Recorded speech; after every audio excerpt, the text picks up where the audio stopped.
Good. All right. I take today a wife, and my election is led on in the. Start again. I take today a wife. My check. Hmm.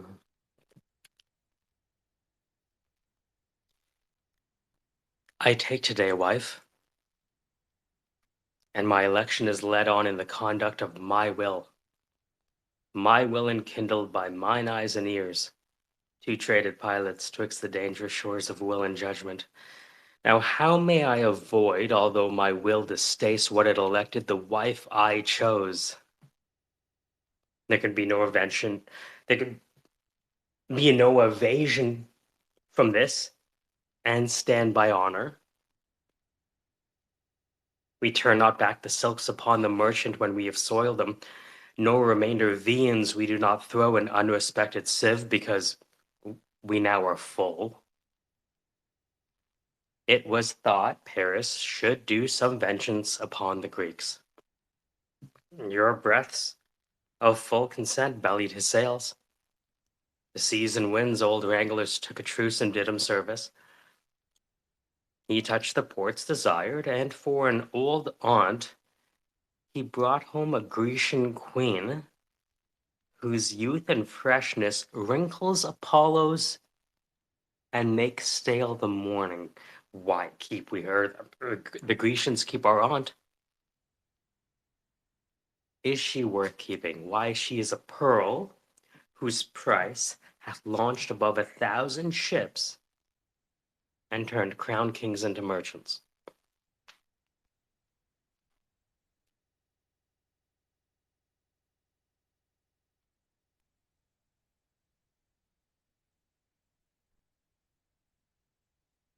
Testing out this mic.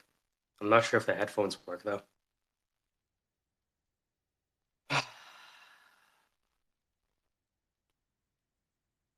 Where's my stomach?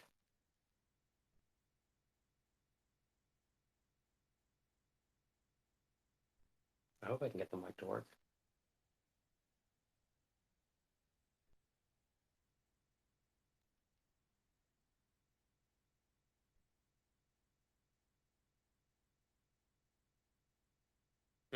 That's the other thing I want to test. So if I have these things on here, my mic is over there. Let's try it. Let us try it.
Yeah. All right. That's the second test.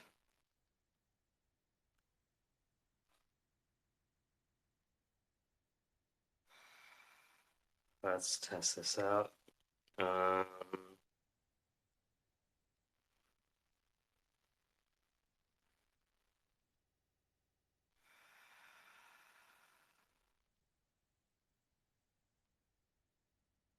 Might as well keep the test. Um,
Let's see what that sounds like. Oh, what's up? Yo, how's it going? It doesn't work. I can't hear you through the headphones. Let me try this again. Come on, headphones. Um, I know you can do it, headphones. I don't. I'm connected for audio.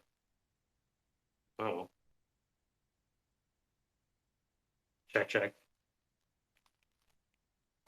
Can you hear me? I guess it's because I'm gonna try one more thing. I would only need to monitor myself, right? Is that what's gonna happen? If I plug this in there, I don't think it'll work. I don't think it'll work at all. I think I'll just be monitoring myself at that point. Yeah. Naga mech it. All right. I unplugged it. What's going on?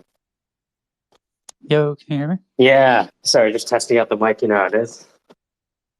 Oh, you're good. They sound okay.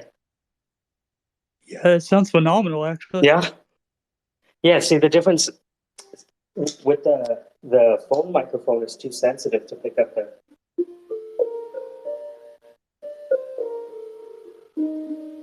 Right. I find that there's still kind of a distortion with the phone mic, but with the microphone that my comedian friend bought me, it's completely different. That your what bought you? My buddy is a comedian. He bought me a microphone for my birthday, Oh, right? And I've just been like playing around with it, trying to get it to work, all that kind of good stuff. what instrument are you playing And- there? I can't. oh, steel pan. Okay, Yeah, yeah, that's yeah. I play and teach. Actually, a lot of my intuitions come from music. You know, do people sing well together? Do they not sing well together? You could have two people that sing well apart, not sing well together, right? yeah. You know, how when are people cordant? When are people discordant? You know,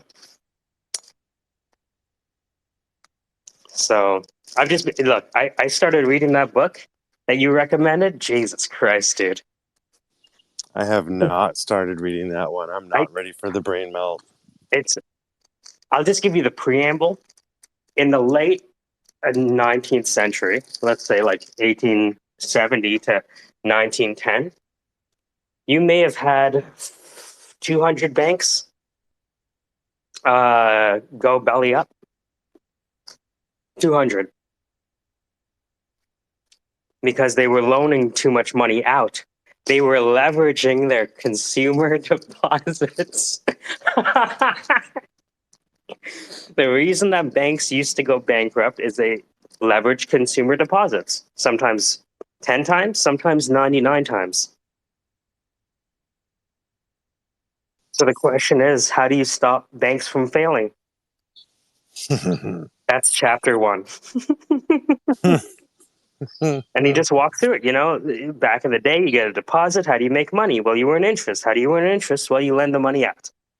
And then on top of that, what happens when you have other banks that are people are writing checks now? And so now you have to be liquid enough to handle those check writings. And so these banks used to get run over and over and over again. That's how the book starts. Which So which you, book? What is this book? The book you told me about. Oh no, it's not. It's a book by the Uppa. I'm confusing people. Uppa. yeah, It's a yep, it's a book called the monster from Jekyll Island. so scary. Oh, if you're gonna read about something like that, I highly recommend Modern Monetary Theory by the Federal Reserve. Oh, shut up. Um, and actually, that's the first book that I read that went highly into detail about all of that. Yeah, I think it's I've gotten a few book recommendations and I was actually thinking about like what if we this whole experience has taught me that there's more knowledge in books than potentially found in people. Does that make sense? Like some of the best things you can do for me is not tell me stuff. Just tell me what book your favorite book is. You know what I mean? Right? Yeah. Oh yeah. What's that Yeah. book? And so Ion Laser, who's a software engineer Linux guy, he recommended Baudrillard, A System of Objects. And in a system of objects, he argues that humans are disappearing. And, Go on. and he outlines the whole idea of the non-playable character, of people just copy and pasting content from each other. Right? He says the apocalypse has already happened because we went from humans being the basis of meaning to technology creating its own meaning. And So that strikes at like individuality, right? or the lack thereof, Right. right? Right. Okay. So I'm putting some of the stuff at the top. So these are. So in the last little while, we realized that J.P. Morgan knew about blockchain from at least 2014, something that a lot of people would be upset about, right? Yep. Visa's been working on stuff for 10 years. And well, and I was about to say, like, I think it's important there to distinguish between the private, public, and hybrid blockchains, because the private blockchain has been around for a bit longer, I think. But a lot of people would argue that a private blockchain is a database in its traditional sense, Yep. right? You have a bunch of people looking at these same Excel spreadsheet. You ever heard about J.P. Morgan's Quorum? Quorum was their J.P. Morgan's fork of Ethereum that they used to do settlement with 75 international banks. Have you ever heard of Dragon Chain? No. That was the Disney attempt, and they've abandoned it. And it was very quiet. But Dragon Chain was a Disney creation. Just Oh, well. talking about powerhouse money people, you know? Yeah, I heard that Miami chain went up in smoke. It went underwater, I guess, if you want to use the geography Ha term. ha ha ha, that's horrible. Funny. That's funny. Yeah, it's All right. Now listen, it's almost like I'm trying to be in a dunk competition with Muggsy Bogues, right? listen, I'm sure he can dunk. I am gonna be doing some yard work with some loud equipment, so I will be on silent for a little while. But I'm gonna see if I can stay here and listen in.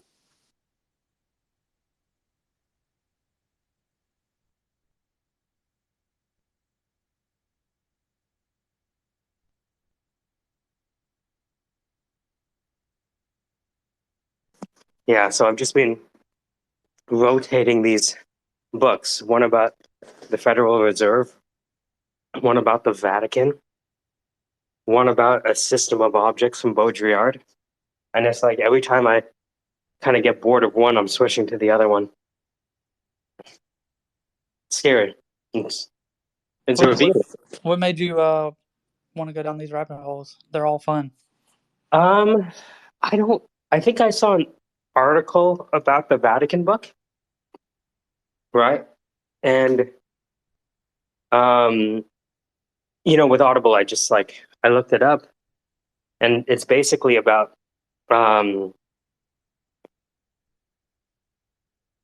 it's basically about homosexuality in the church, right? And I realized that, let's say, because they're descendants from Romans and Greeks, right? And if you look at like Roman and Greek times, it's well known that philosophers had relationships with boys, right? And even Plato talked about how these kind of relationships could damage the child. And then you look, well, that's the same geography as 2,000 years ago. Who says the people changed?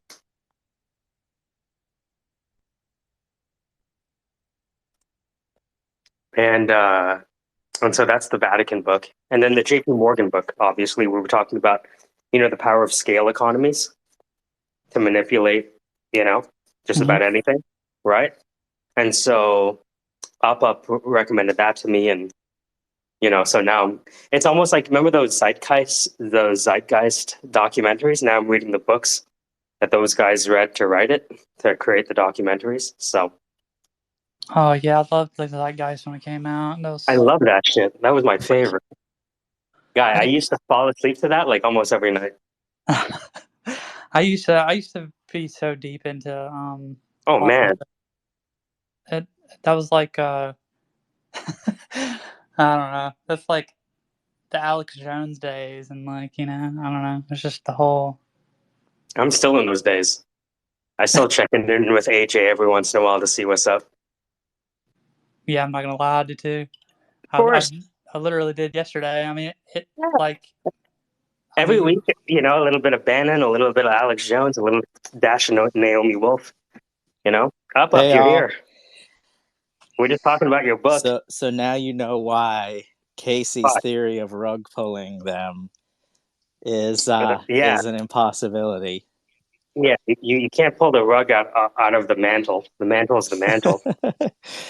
And that makes me think you have to be even extra cautious in crypto because I feel like crypto also feeds them as well, or it can. Not can. That's the whole argument behind Tether, Yeah. right? Yep. The reason that people were complaining about Tether, which nobody cared because everyone was making money at the time. If people are making money, nobody complains, Mm-hmm. right? Mm-hmm. It's not like these criticisms. Oh, these criticisms started in June. No, right? It's only that when the tide washes out, people are naked.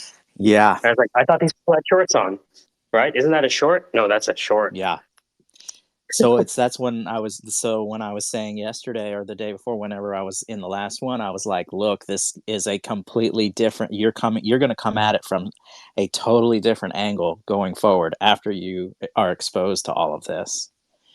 And so it's definitely the first interesting. chapter alone. The first chapter alone. Mm-hmm. So now I'm reading a book about the Vatican, J.P. Morgan, and a system of objects from Baudrillard. Oh, wow. Have you ever heard of Baudrillard? I put some of the quotes from the top, but they're Just from what you had posted. Yeah, you're right.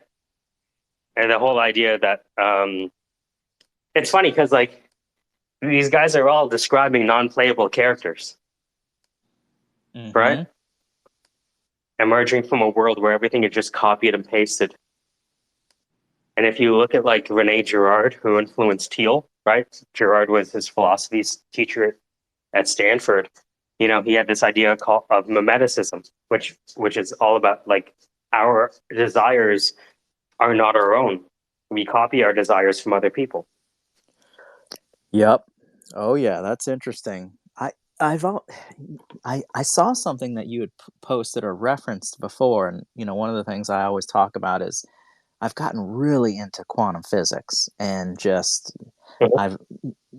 I love to study more stuff now than I ever have in my entire life, and Twitter is actually an interesting kind of quandary for me because Twitter is so toxic and it can be so negative. It's an anomaly for me, and I just want to shake people and go, people don't realize that what you put out there really is. You can make it happen. You can make whatever you put out there happen, and and just by studying quantum physics, you will understand 100% of what I'm talking about because there are things that happen from a scientific perspective that people think is magic or voodoo or there's no way, but but it's 100% science proven. It happens all the time, and it's amazing stuff. And so that leads me to believe a lot of different things from that perspective. And so that's kind of the way why I am a little bit of the way I am. I'm always bullish on things. There's no point of being bearish. I don't care what market we're in or what we're doing. You want to be bearish, I'll be bearish when I'm 6 feet under, and I'll be negative when I'm 6 feet under. Otherwise, I'm pushing bulls and pushing the positivity because that's what I want to put out there. I remember seeing a paper where dogs could recognize when their humans were coming home. even if the humans came home at odd times. Mm-hmm. Right. So I was like, you know what? When I saw that kind of stuff, I was like, wait a minute. There is more than meets the eye. Yep, absolutely. Right. Not that I can name it or understand its mechanics. And then I ran into a guy who created an AI based on the dolphin's biosonar signal Mm-hmm, intelligence mm-hmm. system. So they would drop objects in Hawaii in the water and count how many clicks that the dolphin made to detect what it Mm-hmm. was. And then they started applying that same intelligence to human documents. And they found that humans and dolphins speak the same in that they speak in pods. Oh, wow. That's Yeah. fascinating. So what they did is they had an AI, they were trying to figure out who was responsible within a bank for trading mortgage-backed Mm-hmm. securities.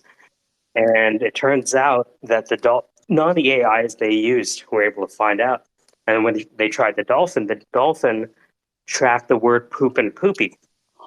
Interesting. And poop and poopy was how these guys traded these securities back and forth without compliance, because No compliance way.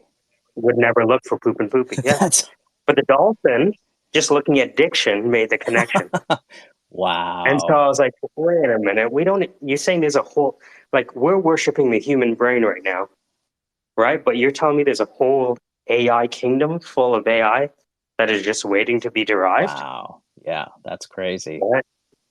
So, That's awesome. it's a lot of these people I've worked with, again, just as a recruiter, but just like really asking them questions is like, hey guys, I don't think we know as much as we do. Mm. Because if this guy's still working after doing this shit in the 80s for DARPA, right? Mm-hmm. You know what I mean? Like everybody, like, I bet they haven't heard about this shit. Oh, really? Mm-hmm. Yeah, exactly. There's a lot of that, eh? Yo, you ain't heard about this shit, yo. Mm-hmm. Yo, you ain't heard about none of this shit. It's like, I don't know, dude. Yep, exactly. It's like that street basketball mentality. Mm-hmm. So I wanted to pop on here just for a second, just to say hey, and then also to to chat around. I'm actually about to jump. I got to jump on another call. I've got I don't know. I think Casey has seen some of my posts, but Skypath Security. I actually invested in that token, and I've actually gotten to know Omar, their COO. Man, he's a really stand-up guy, really good guy. Man, just super trustworthy and just What's the project about? so it's a it's Sky Token, and they have created it's a Florida-based company, and they have created a it's a software solution. It's already created, and what it does is it it's a first responder software. So what happens is, I'll give you an example. Let's just say there's a shooting in a public building. First responders will get digital like surveillance. I guess it's a software, and it like, so for instance, if there's like 12 kids and a shooter in a particular area in a building, the first responders will actually see it ping to them on a on their pad or their Oh, it's like a bat signal. yeah, it's like a bat signal. It says, hey, you go here. If you're the SWAT team, it says you go here. Or like, it also like does analytics, like let's just say in a crazy situation there's like, multiple shooters or multiple issues or something like that, and then there's like 50 people in with the shooter over here, but over here there's a shooter with no people. The first responders will go to the people where the 50 people are. There's like an AI component and all that, so it's a really cool software. And so they have Sky Token as their foundation, and I'm just going to be completely transparent with you. So I bought the token 5 weeks ago at 42 cents a token, and it's sitting at around $3.50 today. So it's doing really well from that perspective. And then I've got all mine staked, so you get a nice little staking every week. But for me, I really like the project and the opportunity, and the partnership with Amazon that's coming. That's all. So, and One of the companies I work with here is involved in electronic security mm-hmm, installs. So the cameras, the access control, CCTV, the cabling, everything. And once you have these things set up, depending on what you want to do, you can go full China if you want. Yep. Right? You'd be like, all right, so this person is hanging around this area too much. I think we're seeing that with the 2000 mules, where people are realizing, wait a minute. So you tell me if I have an RFID chip in everyone's pocket, I can tell the whole motion of the universe? All Yeah, right. exactly. It's very similar. But so I have like a partner. He's a New York based background check company, and we've got a call set up here in a few minutes to I'm actually facilitating introductions because he runs also a podcast out of New York, and I'm introducing him to Omar to have Omar be one of his podcast guests. So we're going to kind of talk. I'm going to do some introductions and facilitate that, and kind of help them out, help both. They'll be it's a good networking opportunity for both of them. So, but Are you saying you're a market maker? no, I'm just a guy who likes to connect the dots. Yeah, So me too. that's Hmm. it. And What do you think, NFTs? Have you heard about this before? Using biometric data and observation to detect, observe, recognize, and identify. Some soft minority report. Mm-hmm. Yep. You broke up a little bit there, the first part. Oh, sorry, the soft minority report.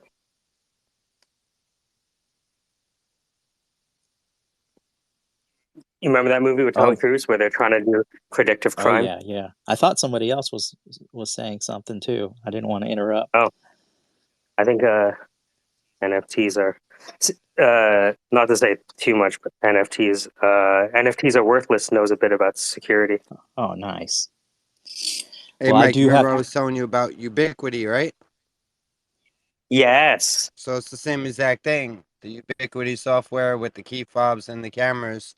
You punch into work, tracks you all day. You could just look up at any point where your employees are. At what point in the day where they were at, the whole thing. Does this work with my enemies?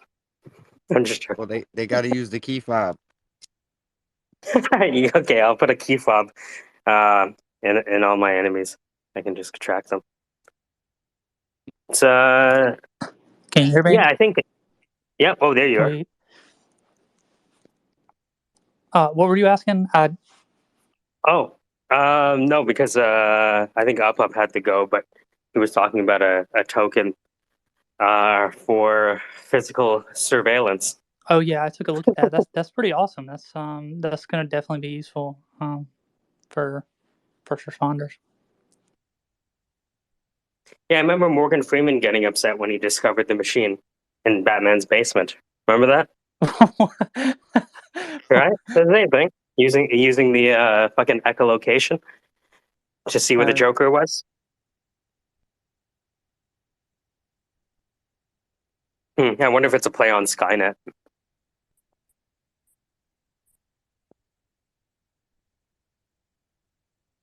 What's going on, Mega? Where you at today? You've been driving all weekend, eh? I was doing some traveling. Yeah, I'm home now, finally. Thank God. Nice. Ready to do it again tomorrow? Yes, sir. Going back out to the Hamptons. I What happened? remember that Kanye West song. What was it? New Slaves? Yes, sir. Yeah. Fuck your Hampton spouse inside your Hampton house. You remember Yep. that? Man, I'm still thinking about whether New York was going to shut down mining. You really scared me with that shit the other day. Well, they did. They did for commercial miners. What's a commercial miner? Is it by the number of miner square feet or something? I think it has to do more if you're like incorporated as a mining business or not. I'm Oh, considered a passive miner because I'm not incorporated as a business yet. But it limits, what I wow. wanted to do moving forward, which was incorporate and, try to write all this shit off.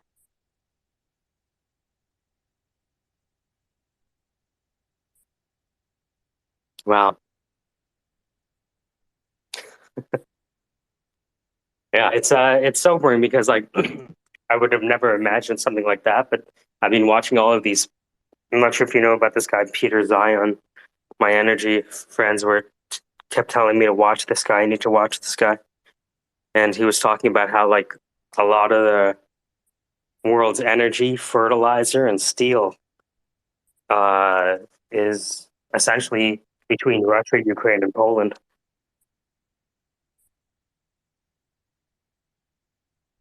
Where is it? Hmm. It's so funny because somebody asks a question in the lecture, and then he answers it, and then there's silence for like 7 seconds. He's like, "Okay, next slide." I just put it at the top. Ooh, I'll go check it out. Oh yeah, it's funny. You usually have a bunch of people like talking after a question, but after this one, it was just dead silence.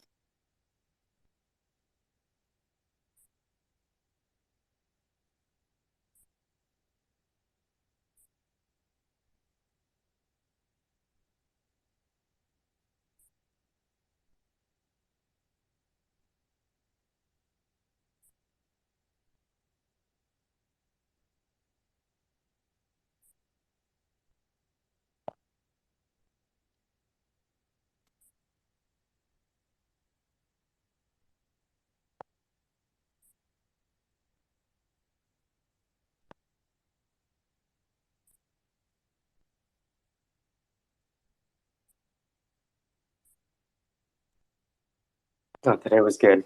I don't want to. I actually opened up the space just so I could do a sound check to see what this steel pan would sound like, because I noticed that it doesn't sound all that good through my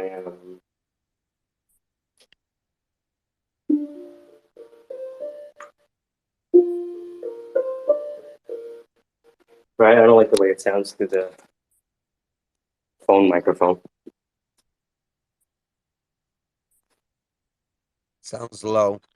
Yeah, right. So I recorded. The challenge is, for some reason, I can't get the audio to play through my headphones, like to abstract away the voice from the microphone from the thing. I think it's something with Twitter Spaces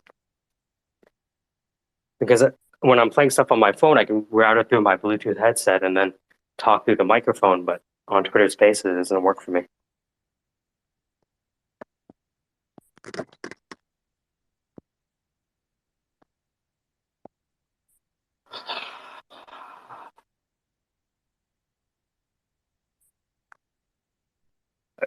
NFTs at Mega. You reading any books right now?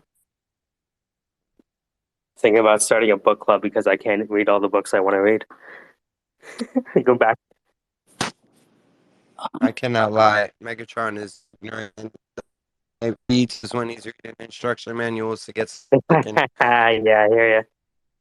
Honestly, like, I read to do research and stuff like that, but I can't tell you the last time I actually just sat down and read a book to read Mm-hmm. a book. Mm-hmm. Well, I'm kind of lying in a way because when I say I'm reading, I'm listening to the audiobook. Does that count? It doesn't count? What do you mean it doesn't count? Yeah, the wife is trying to You're roast me right listening now. to a What are you book. talking about, Doc? Yo, it's still words in my brain, right? Huh? It's not reading. It's vocal reading. Well, No, it's being read to. It's being read too. I can take that. You know, I was being read a book yesterday. Is that more status? yes. Right? You know, it sounds better. You know, the other day I was having a book read to me, right? That way you don't lose status. Well, there's a big difference in reading a book or listening to a book because if you read a book, it's going to imprint in your brain a lot more than just listening. But if the alternative is that you wouldn't have otherwise read the book, right? Then I think it's positive. My Oh, current Audible book is Leaders Eat Last. Leaders eat last. Who wrote that? Simon Sinek. Oh yeah. How's that? It's pretty good, actually. Yeah. Yeah, I see. Like he's the number one guy on LinkedIn. Yeah, I really like his stuff. He's got some good content.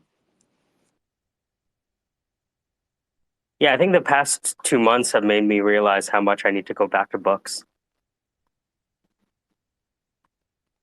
especially the books that you guys recommend to me.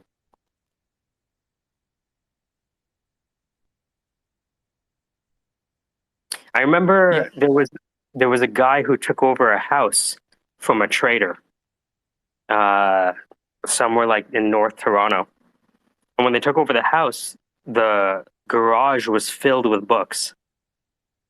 And if you didn't think this guy, if you didn't know this guy was a trader, you would have thought he was like a dean of a university because of the breadth of books he was reading.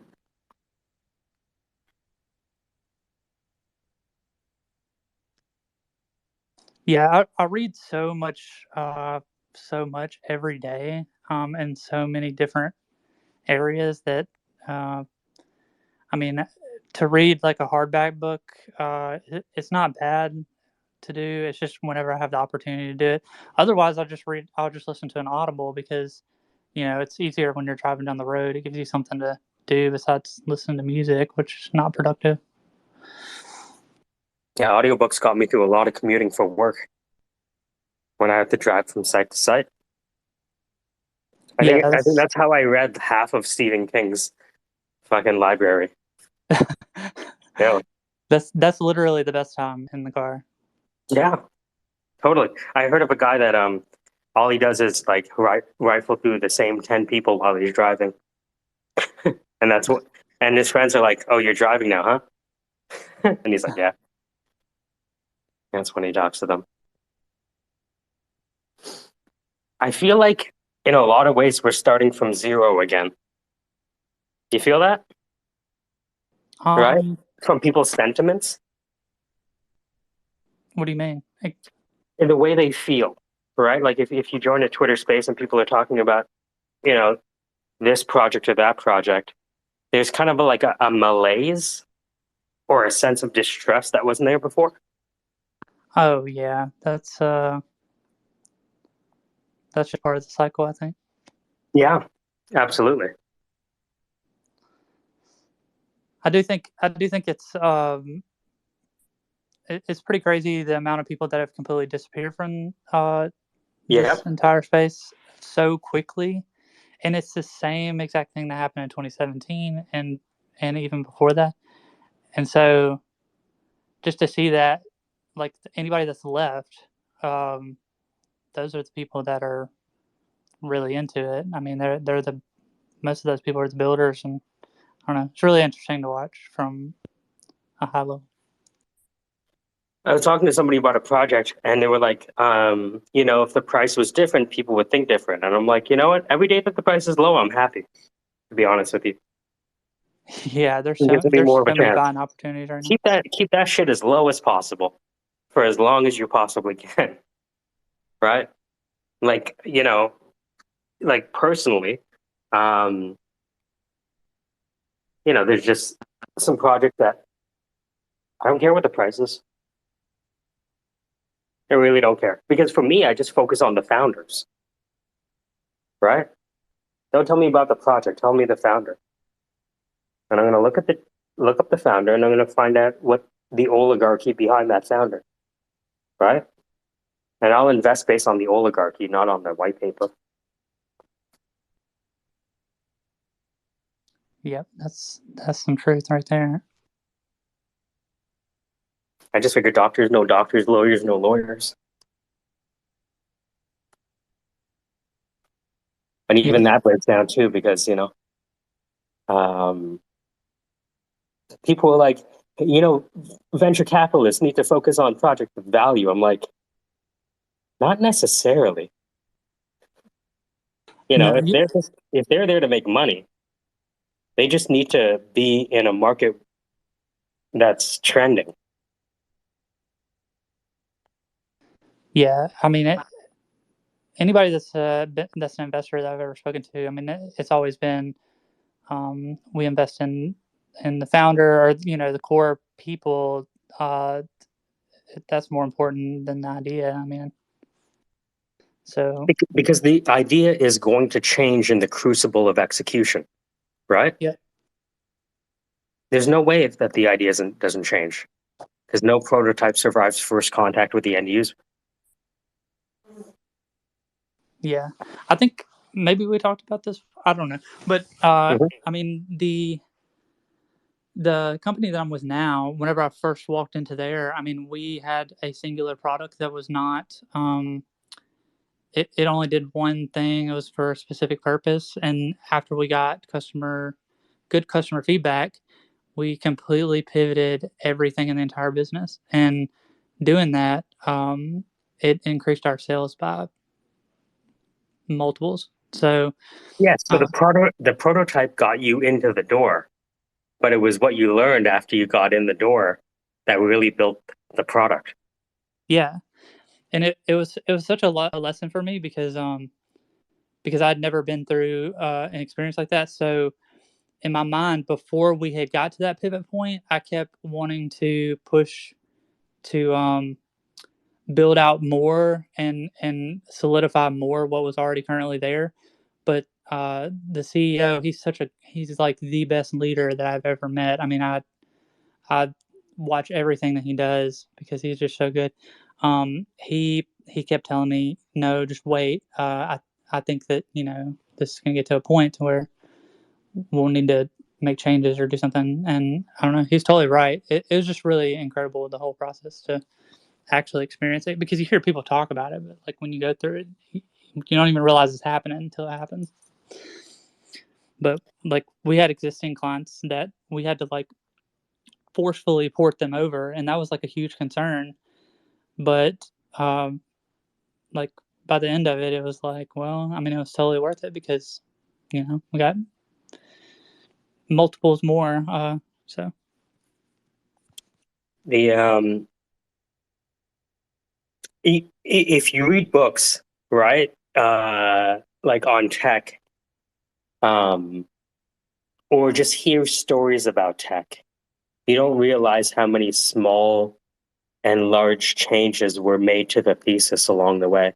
People think, oh, you have your thesis, right? But that thesis is liquid.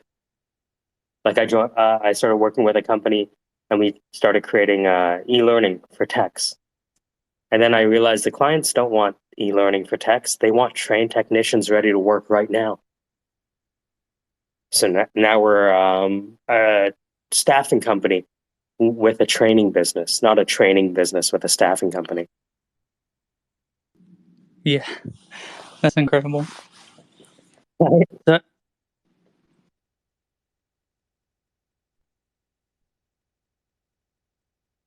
And it's the same business, but it isn't, right? It's like, what do you put first? The cart or the horse, right? We used to have people, and the thing is, I would try to tell customers, like, I really believe that if you're going to hire a tech, the best tech you could hire is probably somebody that's already working for you, that knows where all the bodies are buried, rather than somebody coming in who doesn't understand the business, just doing some IT job. But even the employers weren't excited about that. They're like, nah, we just need somebody to do 40 hours. I'm like, okay, all right. yeah, everybody loves to outsource or get a consultant. That's for sure. I mean, in all the time that I've ever seen or been around any of that, I've only seen one consultant that I really was extremely impressed by because of the direction and change, and it made a lot of sense. Now, I'm not saying that they're not, none of them are good because there's a lot of good consultants, but I think a lot of people jump straight to that when they really don't need that, and I don't know, it's kind of mind boggling. Well, it goes back to the founder, right? Um, if you talk to a founder, right, you'll often find that they describe their business than every single one of their employees. Right? Yeah, And you're like, what's this business about? Completely different answers. yeah. The founder has well, the founder has the actual origin story that they can associate with it, so they can tell the full story, and that's the part that really sells. Especially in the beginning when it's hypercritical. But I mean, yeah, that's totally true. And the people that are closer to that, they also have a story, but it may not be um, as good. Yeah, like with Ahmed, if you talk to him about the origin story of his company, it was a few years ago. I got a call, and it was from one of my friends, and he ran one of the oldest law firms in the U.S. And he asked me for help too late. When he called me, they'd already been hacked twice, and when they got hacked the second time, their customers lost faith and exited en masse. That's why he started the business.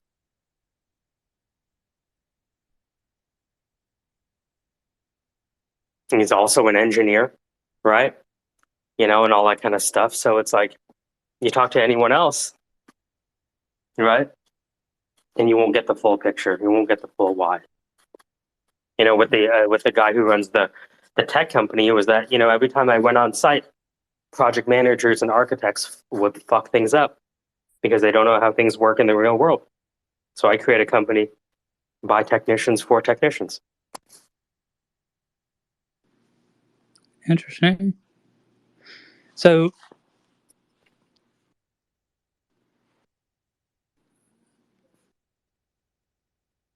what the heck? Yeah, I can hear it. Okay, yeah. Uh, so is this your company that you created, or you or No, so like full disclosure, what I do is I instead of exchanging headhunting and talent management for dollars, I exchange it for equity. oh, okay, yeah, gotcha. hmm So when I found the company, I found them on LinkedIn, just posting pictures. I'm like, is anyone else in the world doing hands-on IT training, let alone in 1 week boot camps that can get you paid within 30 days? And I looked around, I couldn't find it. So I was like, I think if we just make the invisible visible, right? Because he's Ghanaian, right? So it's like,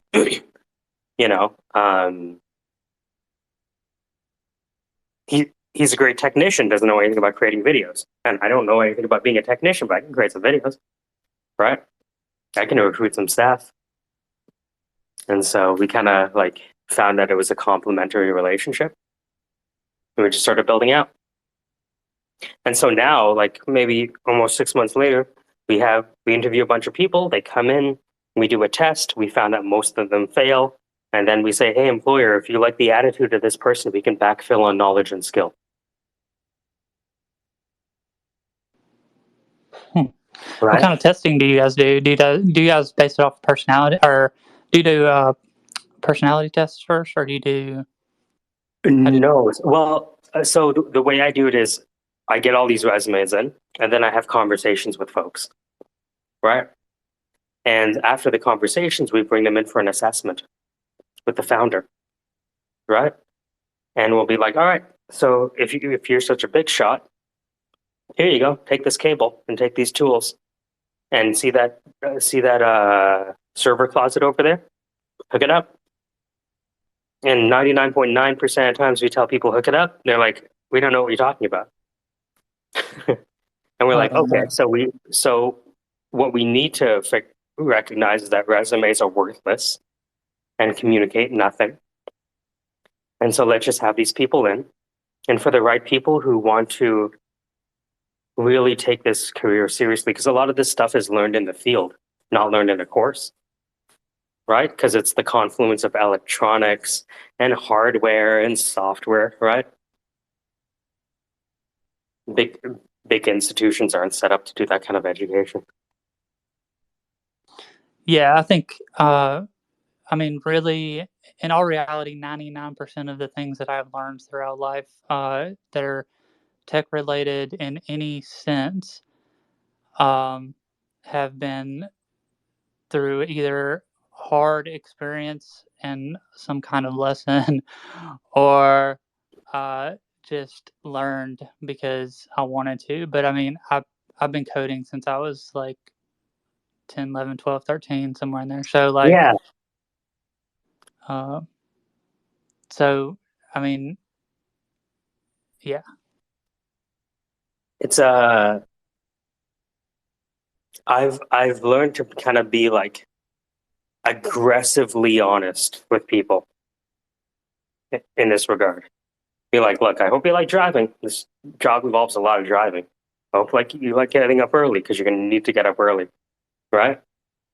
You know, just trying to look for any ways for people to give themselves a way out. And for the people that like the most dystopian version of this career, all right, we can take you to the next step.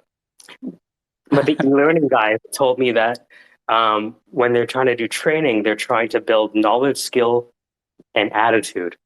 But it's hard to build attitude. You can backfill knowledge and skill, but attitude is tough. The challenge is attitude affects the application of knowledge and skill, right? And so for me, I'm just trying to focus on the right attitude, knowing that if we have people with the right attitude, it's good enough for me. Because I don't want someone with all the knowledge and skill in the world and the wrong attitude. And again, the wrong attitude for us could be the right attitude somewhere else and vice versa. So it's not personal. Yeah, just like I tell people, knowledge, skill, attitude. We can provide knowledge and skill. We can't provide the attitude, and I can't guarantee that you're going to get along with the founder. So we have a lot of known unknowns that we have to figure out. yeah, Right? And I was like, hey, if you want to disqualify yourself in the process, that's fine. We're not for everyone. Maybe you're fit for one of our clients. But again, for all of these reasons, I don't work with a big recruiting agency because they don't want to hear any of this shit. Right? yeah. It's the truth, though. I mean, you know that's another lesson that's been learned is some people are just they have completely different mindsets that are not applicable to maybe the vision of the company and they just don't work. But I mean, there are cases I do feel like that um, that people that I guess you would say they have a different mindset. Those people just need to be managed differently, and you have to know that. Mm-hmm. But that's I guess that's a whole different ball game. I mean, some people need a scarcity mindset in the workplace. Some people need that kind of drive, and then some people they cannot perform under that kind of pressure or stress. So you have to like identify that at like really early on, so you know how to handle those people. Um, When I looked at the gamification model, they said people are driven by purpose, mastery, autonomy, relatedness, rewards, and the ability to change. Right? And the reason they came up with these archetypes is because they didn't have the names of the archetypes. They just looked at how people preferred to explore a game. Some people like to talk to other people. Some people like to collect all the things. Some people like to, explore every nook and cranny. Some people wanted to help other people enjoy the game more. Some people wanted to destroy the game. Some people just wanted to get the highest on the points, badges, and leaderboards. Right? So it's like there's an ecology of desires. Right? yeah, And managing that ecology isn't easy. Like a lot of people I saw, they were complaining, "Oh, these workplaces are toxic." I'm like, you can't even run a fucking Twitter space. What the fuck are you talking about? So, oh, these places are toxic, but you can't even get 5 minutes without talking about somebody's mom, right? So it's like, I see people talk about toxic environments, and it's like,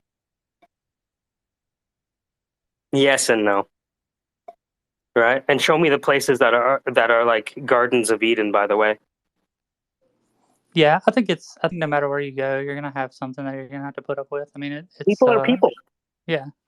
In finance and IT, like I've worked in enough fields. I've been lucky enough to work in a lot of fields because when you're recruiting, you're basically just focusing on whatever's trending, right? You know, and Java developers are still trending, right? Core Java is still trending. That's yeah.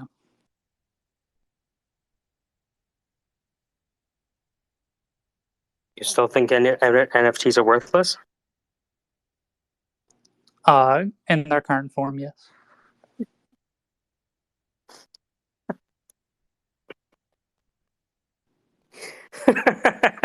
What?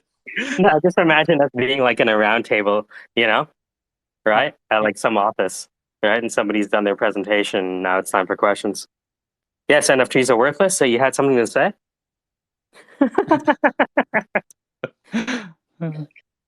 That's why I created like that. When I learned how to use the AI, I was like, what if I could teach people how to use AI as a byproduct of them getting the NFT?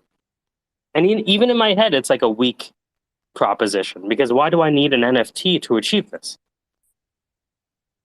Right? Mm-hmm.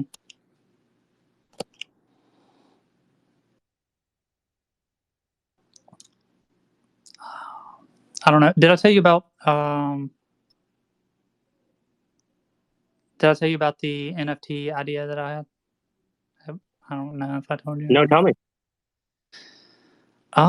So um so I work with ransomware and zero-day exploits. So I see, just being around all that, I see that there's a problem that's going to be occurring in the NFT space in the very near future, uh, such as like ransomware or ransom NFTs held for ransom, and then Yes. NFTs are being stolen currently. So I came up with a solution to be able to combat that completely, so that's no longer a issue. How large would the project have to be for them to want to avail themselves of your services?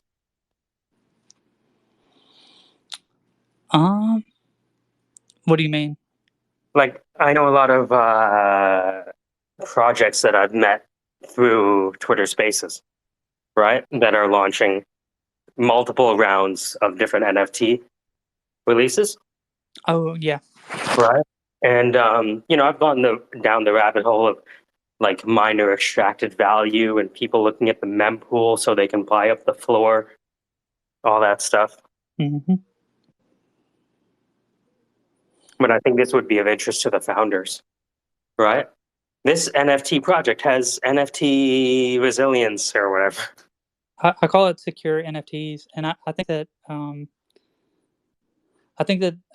if the Oh founders can, shit. Okay, sorry. What if you stole an NFT and gave it back, kind of like a black hat, white hat hacker? yeah, that's my thought, is that That's probably the somebody. best use case, or at least the best way to sell it. I'm thinking, hey, nice project. I got one of your things for free. Want me to show you how I can stop people from doing this like me? That's a Not good bad. idea. It's not bad.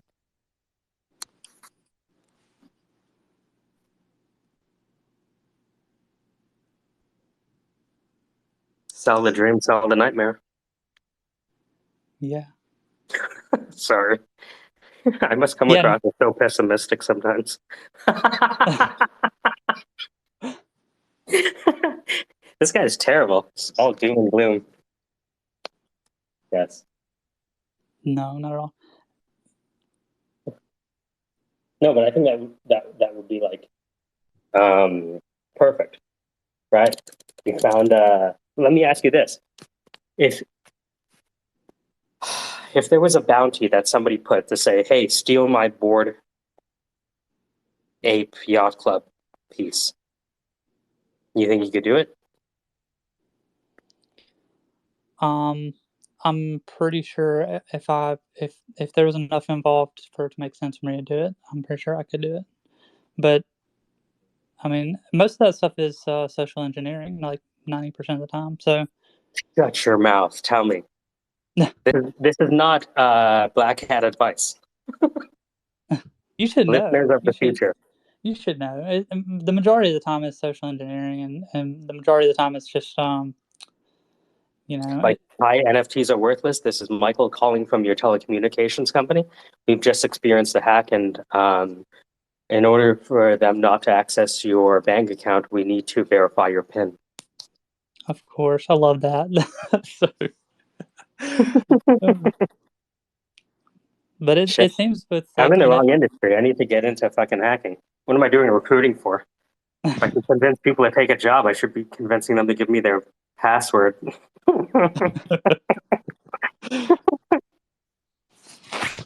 Chief Social Engineering Officer. That's funny. Yeah.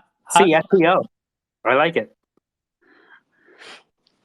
It seems that most of the people that have gotten their Bored Apes and everything stolen were through like email campaigns and stuff.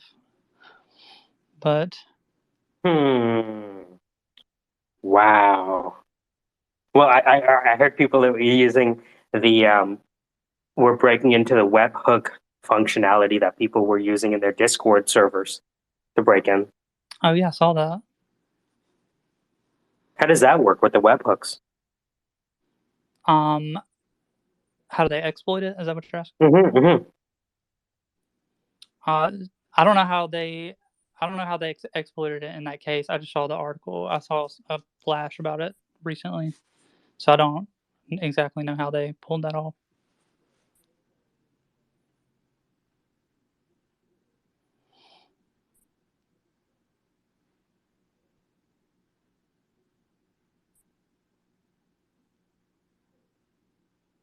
I'm trying to look it up now.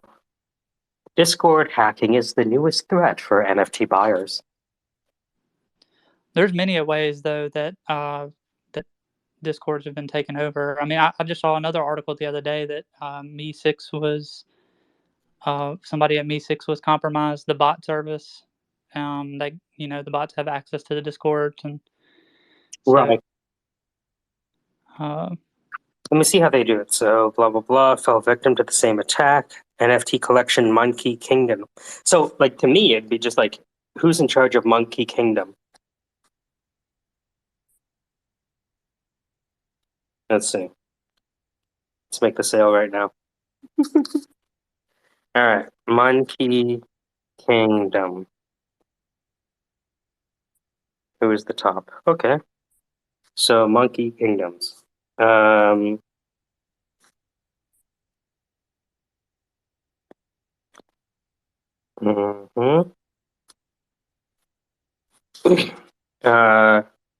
We'd like to show you how to protect your NFTs from being stolen. And if I just copy this link, can you imagine this is how we could do enterprise software sales? It'd be funny. if only. ENFT prize sale. All right. Well, I sent it to the Monkey Kingdom NFT account. We'll see if they come in the next 5 minutes. So let me ask you this. So let me look this up, right? Let's prepare this pitch. Then disaster struck, posts appeared in the official announcement channel of each project claiming that a surprise mint would reward community members with a limited edition NFT, social engineering. Hundreds jumped at the chance, but for those who followed the links and connected their crypto wallets, a costly surprise was waiting. Rather than receiving an NFT, wallets were being drained of the Solana cryptocurrency, which both projects used for purchases. 150 grand was stolen from Fractal, 1.3 was stolen from Monkey. Neither attack targeted the blockchain or the tokens themselves. Instead, the thieves exploited weaknesses in the infrastructure used to sell the tokens. In this case, the Discord chat rooms where NFT fans gather.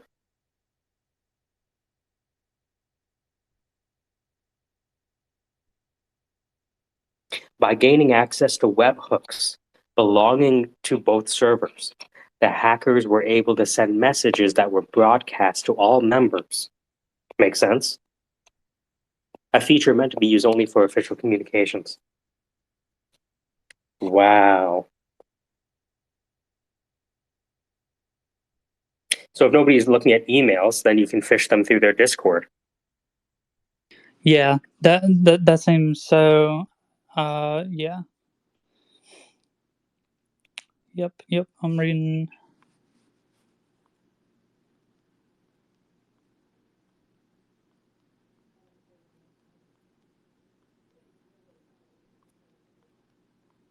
The origin of the hack appears to have been a service called Grape Network, which provides community management tools to Fractal, Monkey Kingdom, and hundreds of other crypto projects.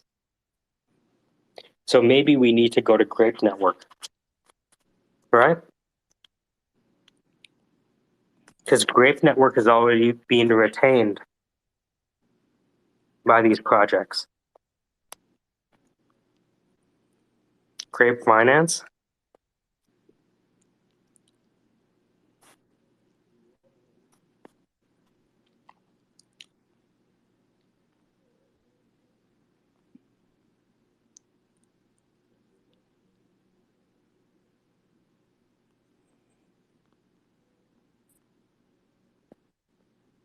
All right, so I just messaged Grape Finance.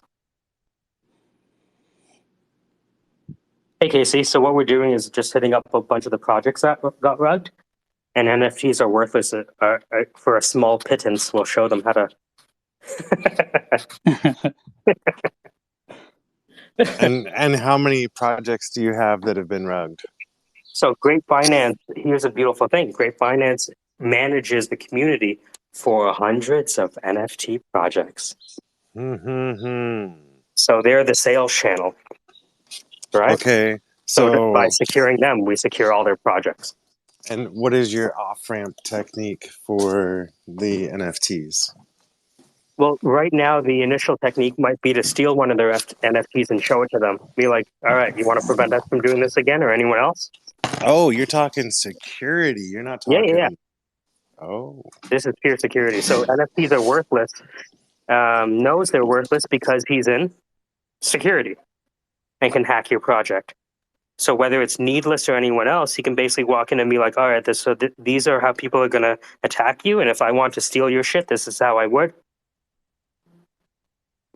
Right? That's the offering.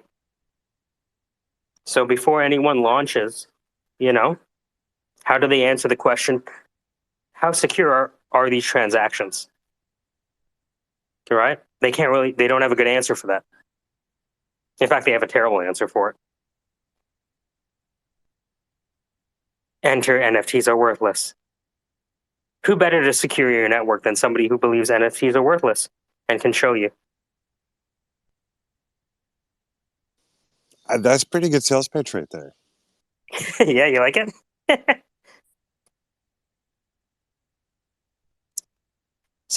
So Casey, because I know you more than most people know what's happening in the NFT space, right? And so that article I just put at the top shows how people were social engineered over Discord. They didn't hack the blockchain, they didn't hack the token, they hacked the people. They said, hey, people, want to make a lot more money? We have a giveaway. And they gave away all their Solana.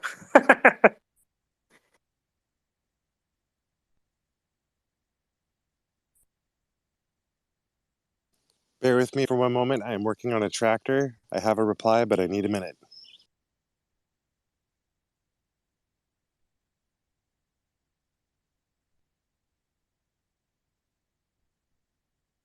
That's what I call the metaverse right there. He's on a Twitter space talking about NFTs while on a tractor. He might be the last real human alive at this point.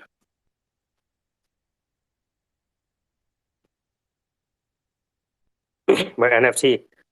I was I gonna wanted, say, yeah, do it. so there was also this haha joke among the needless community a while back about figuring out who in the group was actually an AI, right?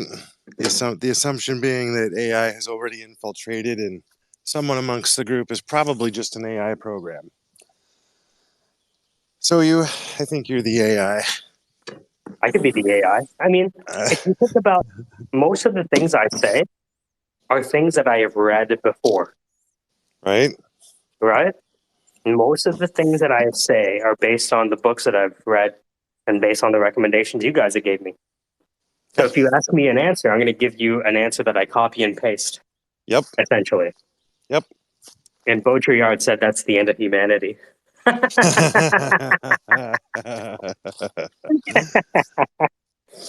because Goodbye, original thought. yeah, Hello, copy and paste. well, one might argue that Euclid was copying Egyptian mathematics. So Sure. you know, Sure. Yeah. Whitehead would Why say not? that it's all footnotes to Plato. You ever heard that? You ever heard that?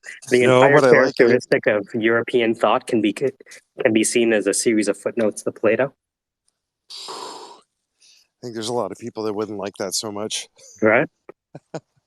But then when you read this stuff, it's like, yo, these guys were talking about this shit 50 years ago. You didn't think they were talking about 150 years ago? Yeah. Right? Well, the twisting and turning of social mechanisms as they're exposed to larger and larger pools Yeah. of people. That's what this guy. So I'm reading this book. There's a website called. What's the website called? It's called z-lib.org. And it has books in the form of PDFs. Oh my. Right? You know what I mean by that? Yep. It's like maybe any PDF you ever wanted to read. Well, I So just he want you said to that. know Yeah, I'm go so ahead. sorry. Oh, you're on the tractor I again. I'm on the tractor again. It's time for me to keep cutting. You gotta take However, a video well, of you on the right tractor. now I just gotta get this shit done. But when I put my earmuffs on with my earbuds in, I can hear you guys crystal clear, even over the Okay, sound of the engine. It's good. okay, that's amazing. So you can be a part of both realities at the same time. Oh yeah, oh yeah, I'm in. All right, I'm gonna drop down to listener, Mm-hmm. but I shall Mm-hmm. return it. You know, NFTs. I'm serious about this thing. I want to find a project that we can secure. You got my mind spinning. NFTs, NFT community management. And who's to say this couldn't work for DAOs too? Discord community manager.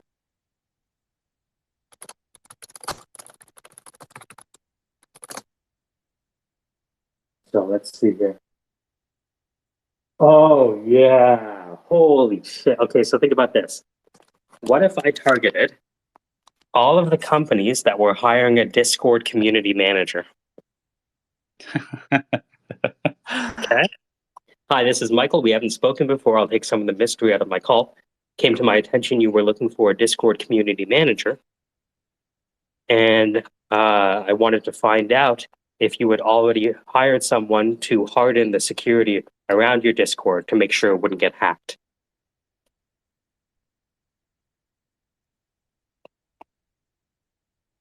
And if you don't think it's valuable, how would you feel about us hacking your Discord and then showing you how we did it as a white hat hacker?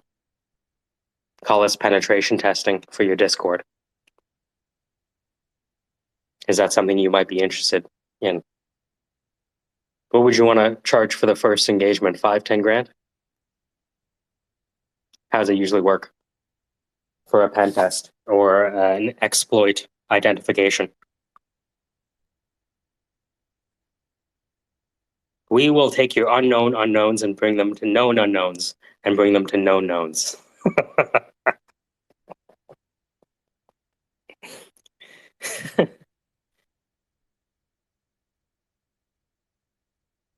This is fucking amazing.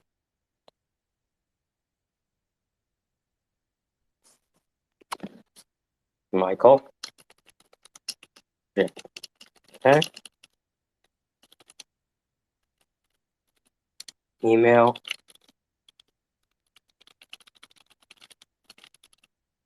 My friends say when I type, it sounds like I'm attacking the keyboard. Now, greetings. Uh,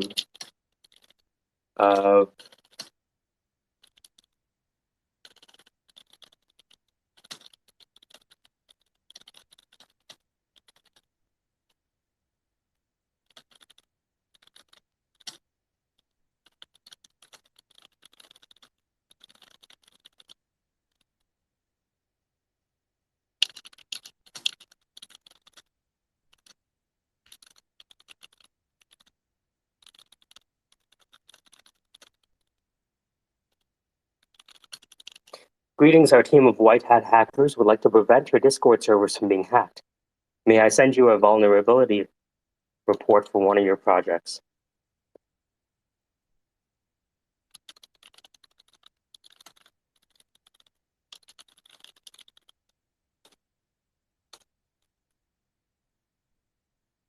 Submit form. Bang.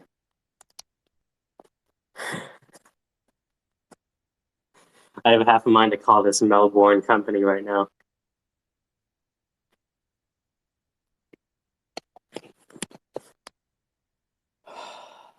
So how much would it cost, you think? Or would you want to just show one of these projects the vulnerability and then charge thereafter?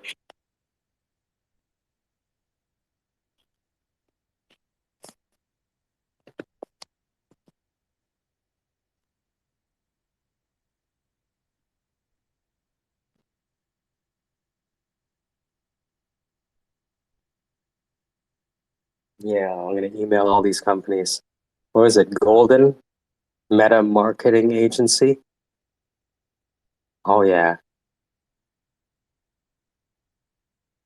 Uh,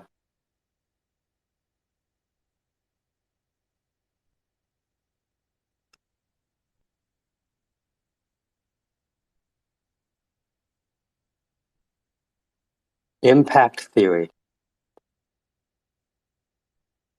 Impact Theory NFT. Founderskey.io. If you're just joining the space, we're contacting NFT companies and telling them that we can hack their project.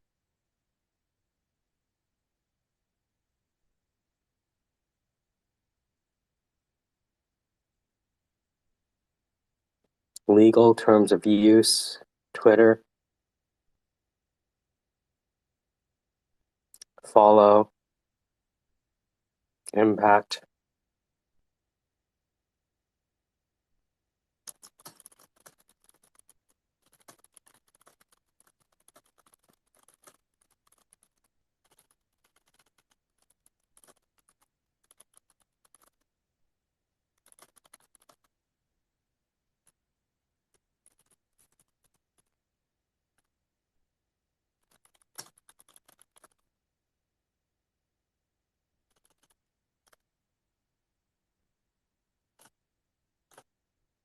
Okay, so that's the third one.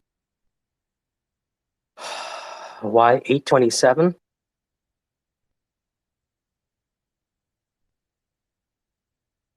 You're paying $5,000 a month for the community manager. Trip NFT is the company.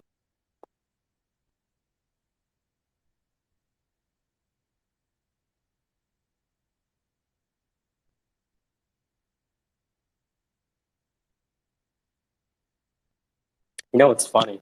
You know, depending on how you package this, we could just sell it to Discord.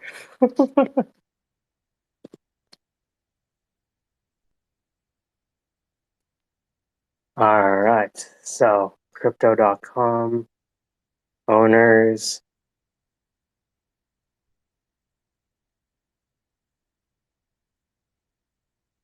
Let's see here. The trip.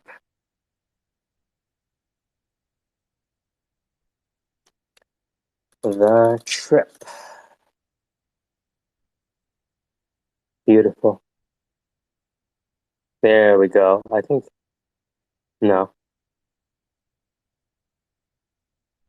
Meta marketing agency.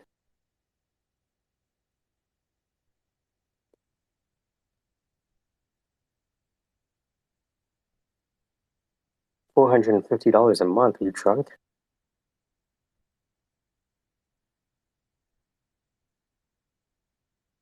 All right. So, how many people have we pitched so far?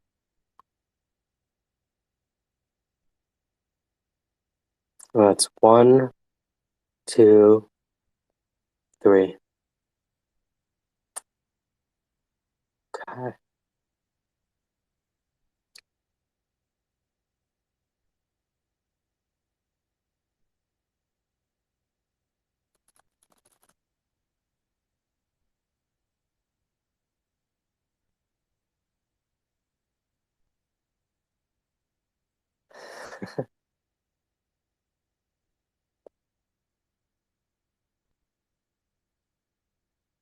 Nice. So already we have someone who's checked me out. He might have been someone in this space, but it could be somebody that I reached out to. Oh, wait a minute. Hey, NFTs, you know anyone in Savannah, Georgia? Oh, fuck. You know where this person works? Starts with an M. Where I'm here. I'm listening. So, but I'm kind of doing something. Yeah, the guy. The guy works in the Kinsey. Oh shit. Mm-hmm.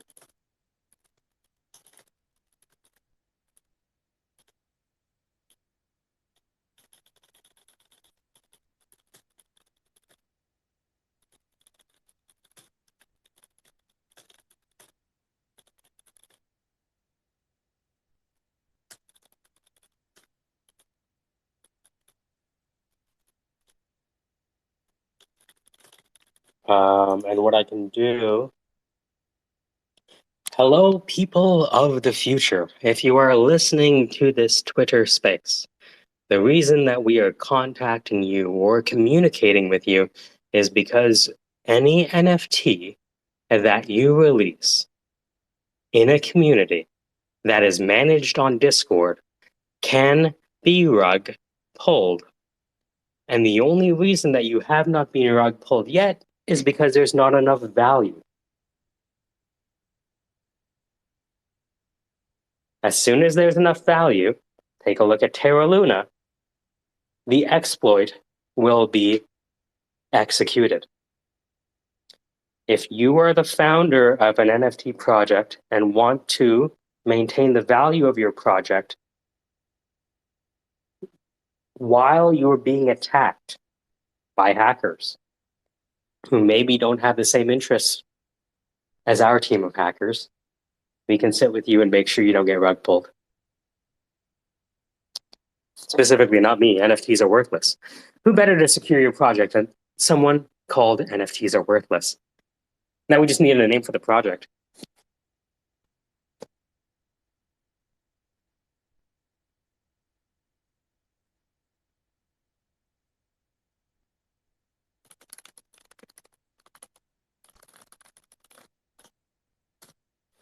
All right, let's see if this works for McKinsey. Can you imagine?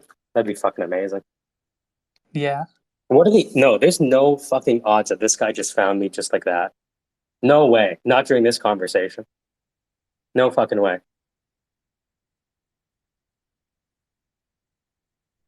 When did this guy find me? See, 1 hour ago. Metaverse, Web3, AR, VR, XR strategy, implementation, and product launch.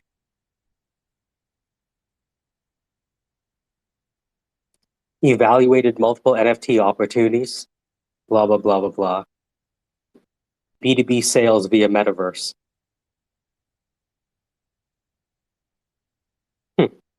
Private country club and golf courses in the Metaverse.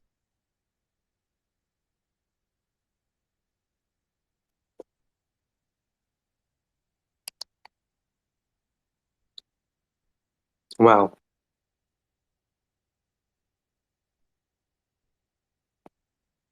Fantastic. Yeah, now we just have to figure out what the engagement looks like. But I think we're too early, right? I think at the very least, what we can do is start a conversation, right? If they don't believe us, we can do a bounty. How many NFTs do I have to steal before you pay attention?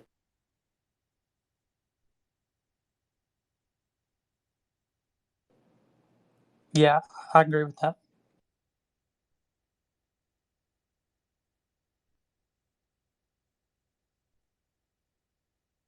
I like it. Look, if we can sell enterprise software through Twitter Spaces, maybe we have something else to discover.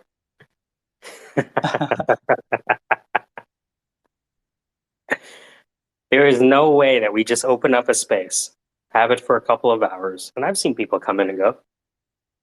And fucking McKinsey, someone who's evaluating fucking NFT projects for McKinsey, are you drunk? Yeah, that's crazy. Where were you before?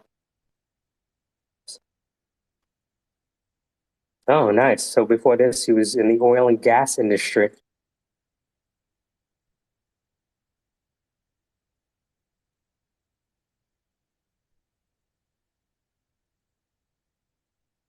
Jesus. Oh, he looked at the email or my message on LinkedIn.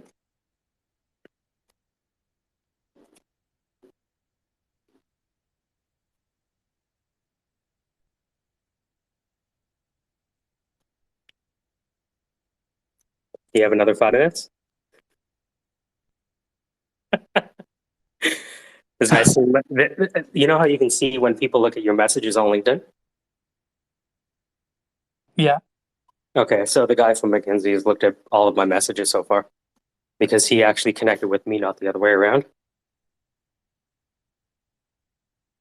And he's probably in his 50s, early 60s.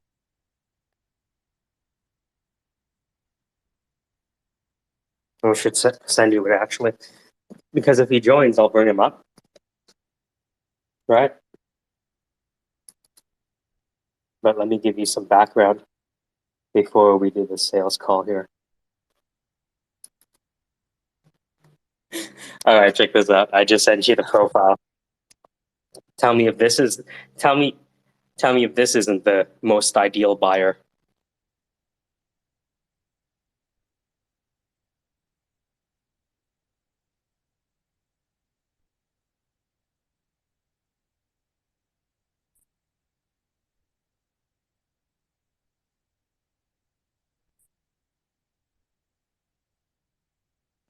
Can't make this shit up.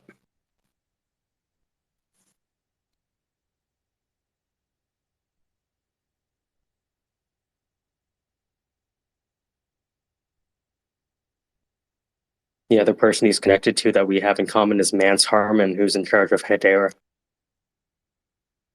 He went to Carnegie Mellon and got a PhD faster than anyone else in history.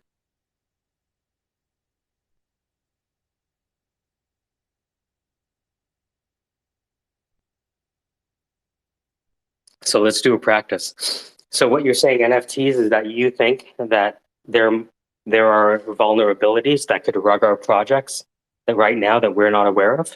Is that what you're saying?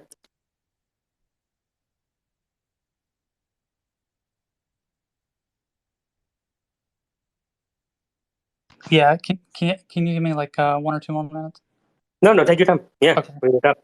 I'm just practicing the Yeah. explanation out loud, which is, hello, Mr. and Mrs. Client. We have a team that currently specializes in identifying and resolving zero-day vulnerabilities and ransomware for the enterprise. We've noticed that there are many vulnerabilities that exist in the NFT Discord space.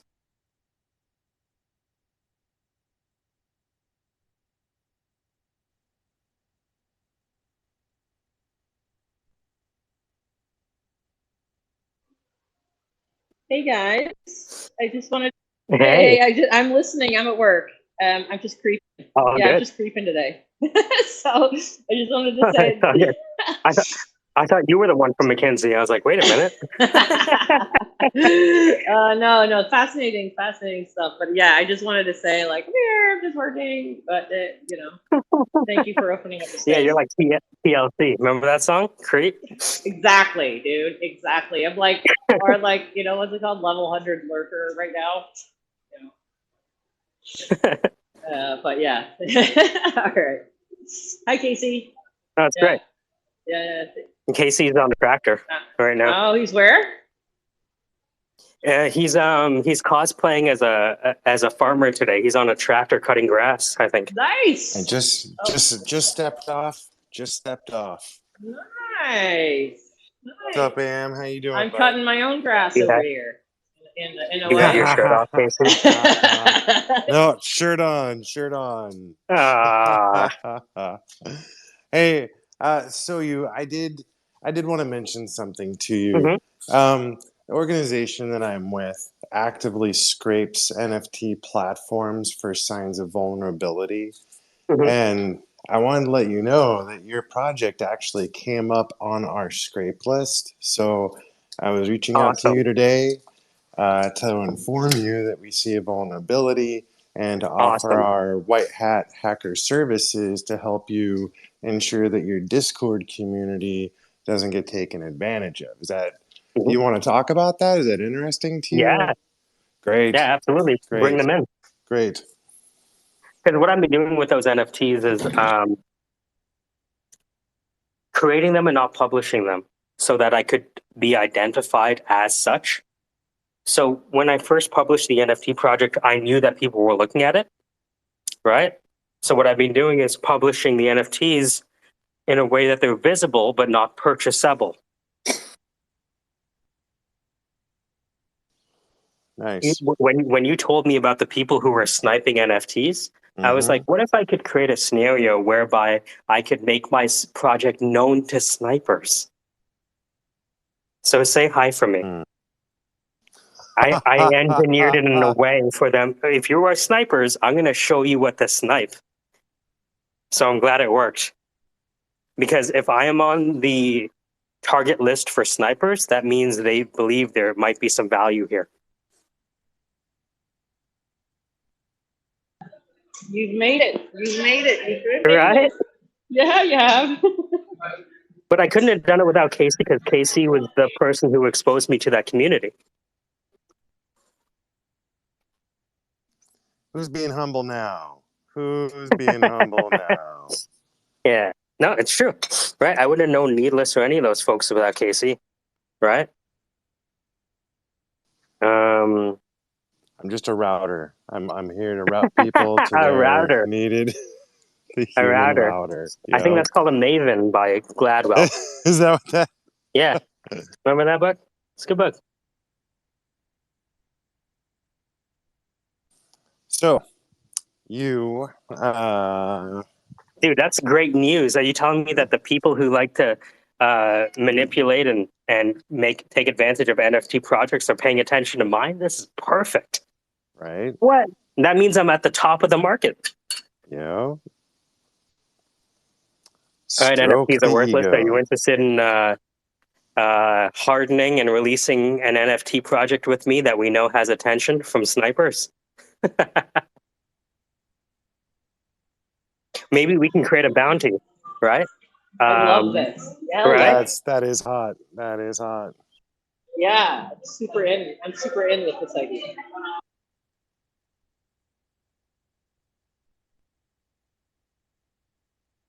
I personally still am enjoying the thought of weaponizing the elderly from yesterday. I still feel like that one is rife with opportunity. Think, Ali. What do you think about weaponizing the elderly? How so? How so, Casey? So you string the elderly together on spaces and set them to run amok on the NFT projects. And as they stumble and crash through things without letting them purchase, you're just giving them the social interaction with a core being the retirement home that they're in. So yeah, you're talking to Gladys, and I'm Donald from Why did 19 you have to call her Gladys, you asshole? whatever. Oh, was that bad? Jeez, Gladys. You're like ageist. Gladys, the man said. Mabel? Should I have said Mabel? Would that be better? What's an old name, Ali? You took it. I was gonna say Mabel. Mabel? Penelope? Oh Penelope's a new yeah. name. Yeah? Okay. Like Audrey. Audrey? Oh, that's a good one. That's a good. So, anyways, Yeah. you have this old folks' home where they're all like face to face interacting with each other, but you utilize the staff to train the elderly on how to stay on social media. Keeps the elderly out of the staff's hair. The staff gets to do something they maybe have an interest in. Oh my God. You're That's talking about, actually a good idea. he's talking about taking care of the elderly like we idea. take care of our kids by putting an iPad in front of them. Yes. Yes. Babysitting for the elderly? But at Oh, least it would dude. give them interaction and stuff. 'Cause, dude, I That's- worked at an old Yeah. folks' home, and it was fucking They get so to do sad. shit. They just sit there and It's breathe. so sad. Mhm. Like, yeah, my job was to go in and make their lives happy. And I'm like, this is the saddest thing that you're sending in a little 16-year-old to like, For real. right? Mhm. It's so sad. And So why now not No use- one comes to visit them. and you're No Asian, so one. they're like, are you from Vietnam? No. How many people asked you if you were from Vietnam? No, most people just assume Chinese. Yeah? That's the blanket Asian. Is they go Chinese first. They go Chinese. I guess Can you can always you- be safe with Chinese, right? Yeah. Can you So- imagine this idea scaled up and you have hundreds of thousands, maybe millions of elderly people rampaging racistly online?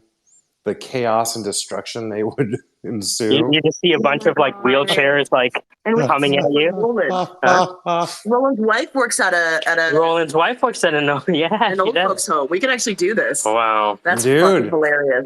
And and the thing is that if you start promoting their own NFT, right? There's this whole merchandising that opens up because now you get to promote an NFT that assists the elderly.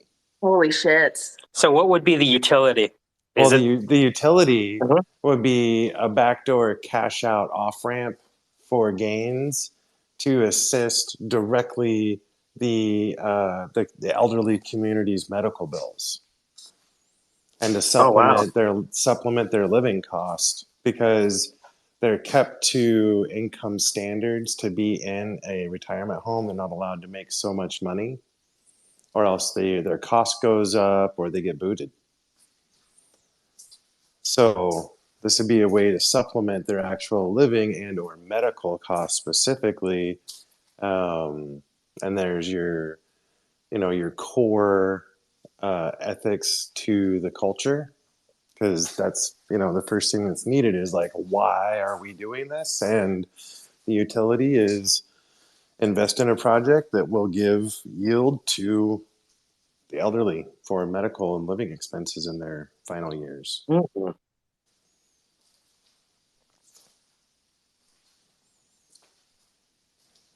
And It occurs to me that inflation hurts the elderly the most. oh yeah. Oh dude, they're the first to be trampled. Can you imagine an NFT story, audio recording of Harold's 1938 harrowing adventure of running from the old school police? Or you take all these old people and have them record their stories and launch that as one of one NFT. So you have all these stories captured in NFT form. I like it, specifically because I edited a podcast which featured this guy Tucker Max, and Tucker Max is like a 4-time best-selling artist, and he was talking about how Disney screwed over this like bought a story from this Mexican village, and Mm, they shortchanged them on the payment. of course they did. Of course they did. So it occurs to me that like the stories that they have Mhm. are valuable. Oh yeah, dude. An original story is so rare.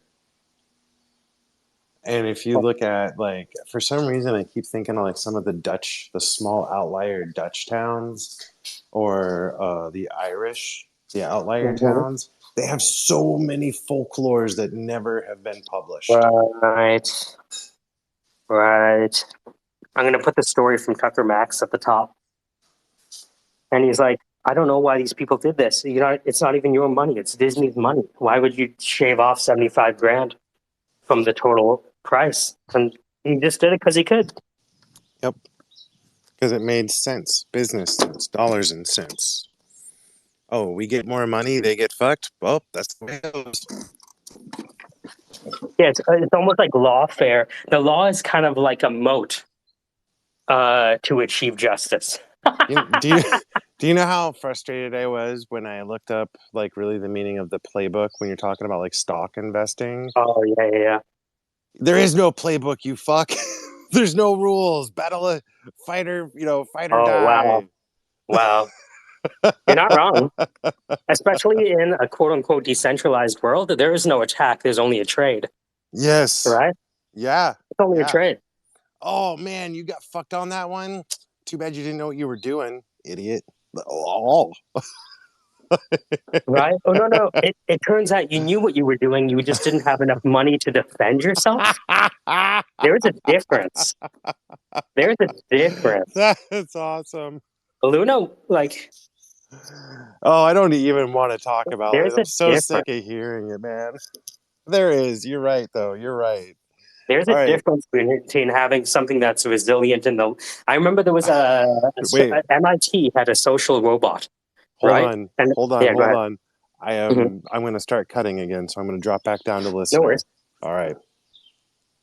Yeah, MIT had a social robot, and the robot talked to you and talked to your kids and talked back. The problem is when they deployed it, people in China were like, hey, this robot is taking too long to respond. And they realized, shit, the robot has to get its information from the server in the US and it's not fast enough. Damn it, lab.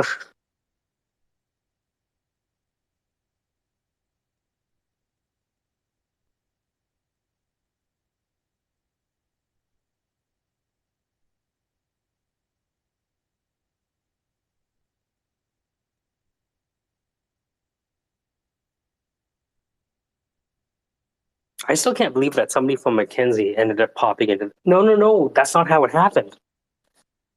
That's how it happened. I got shadow banned on LinkedIn. I'm not sure if I ever told you that.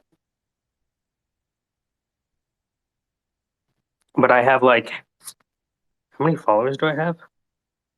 I have like 3,800 followers, but my posts only get 1 or 2 views each. Right? So I figured out a way around the shadow ban, which is commenting on other people's posts. Like, you know how like I shit posts on Twitter? Like I started shit posting on LinkedIn. And then strange people like you, like all of you, started like connecting with me.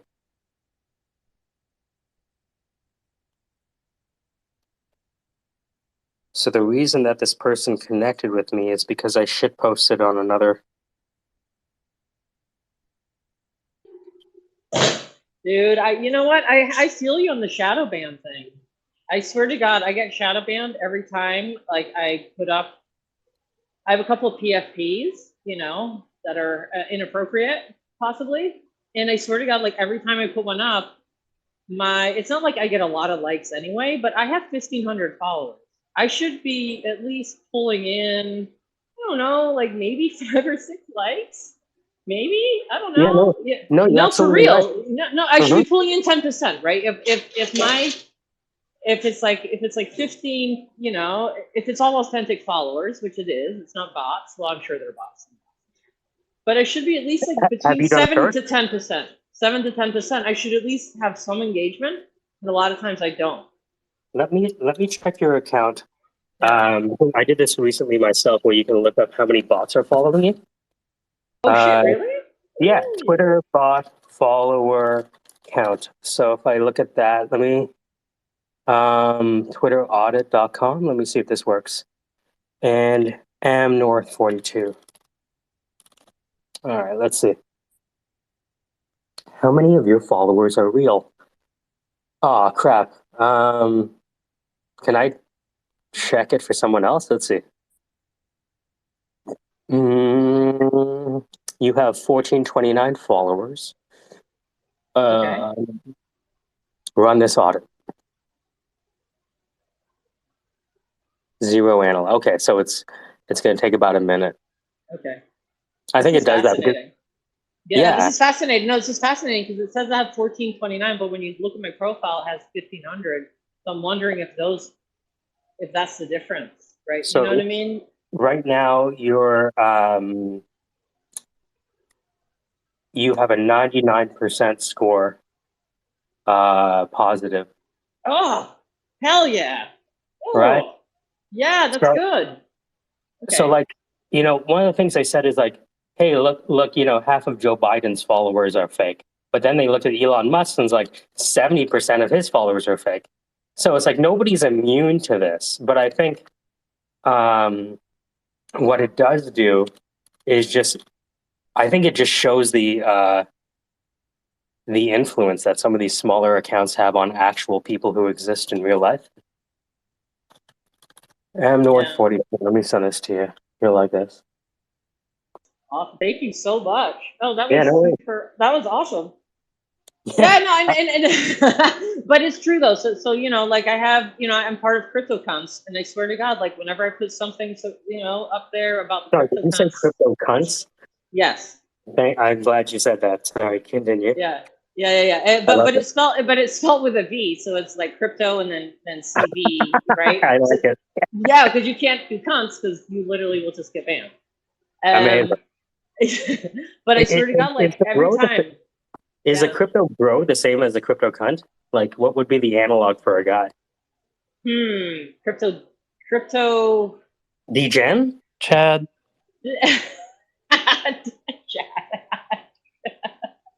A crypto, no, dude. There's like crypto dicks, I think. Right. Crypto, yeah, obviously.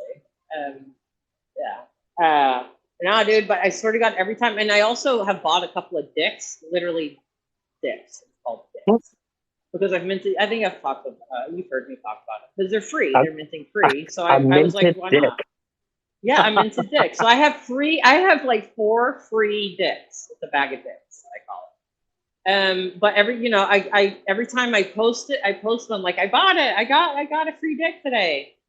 0 engagement on my posts. So I just go back and then I just delete the 0 engagement posts, and then I repost them a couple of days later, and all of a sudden I've got like 5 likes on it. Weird. I think the average, like, of every tweet you make, only 10 to 15% is shown to your followers. Okay, all right. So because the way that Facebook and LinkedIn and Twitter did it is they created the platform, and then once they created it, they restricted the distribution of messages, and they started charging for it.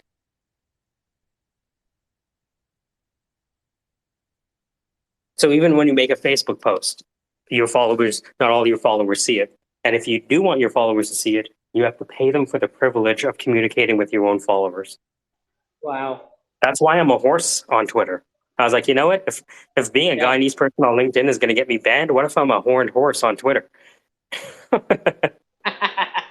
Right? There you go. Yeah. And that was exactly. Yep. You know? And like even now, like I'm pseudo anonymous. You go to my profile and you can see my LinkedIn. Right? I'm not hiding anything. But I've noticed a difference between when I post using my face and I post using the horse. Me too. I get more engagement when I post using my face. Mhm. versus a, like, I mean, I bought into a couple of projects, but Mhm. yeah, my face is like, this picture is the one that catches, I think, a lot more attention, maybe, Mhm. or just, Mhm. whatever. Yeah, I don't know. It looks gorgeous. Where are you? You look like you're in the Uh, desert. I am. I'm in the Mojave. I'm on like a dry Got lake your bed. mouth.